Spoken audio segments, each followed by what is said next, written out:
Surat railway police દ્વારા વર્ષ દરમિયાન કરાયેલી કામગીરી અંગે મીડિયા સમક્ષ ચિતાર રજૂ કર્યો હતો. સુરત રેલવે પોલીસ દ્વારા વર્ષ દરમિયાન કરેલી કામગીરીનો ચિતાર રજૂ કરાયો હતો. રેલવે પોલીસ દ્વારા નાર્કોટિક્સ પ્રોહિબિશન અને ગુમ થયેલા બાળકોને શોધવામાં સફળતા મળી છે.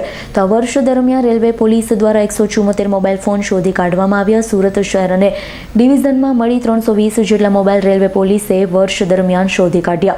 29 લાખથી વધુના મોબાઈલ ફોન રેલવે પોલીસે રિકવર કર્યા હતા.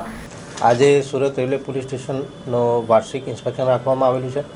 આ વર્ષ દરમિયાન સુરત રેલવે પોલીસ સ્ટેશન દ્વારા નાર્કોટિક્સમાં, પ્રોહિબિશનમાં, જે ગુમ થયેલા બાળકોને પરત પરિવાર જોડે મળાવવામાં અને મોબાઈલ રિકવરી કરવામાં ખૂબ સારી કામગીરી થઈ છે. આમાં ટોટલ જે સુરતના 146 છે અને સુરત ડિવિઝનના આખા 174 જેટલા મોબાઈલ ફોન છે, જેની કિંમત 29,50,000 જેટલી થાય છે.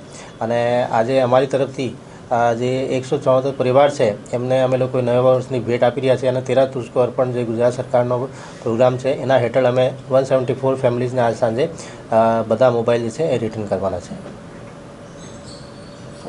Bureau report S9 news Surat.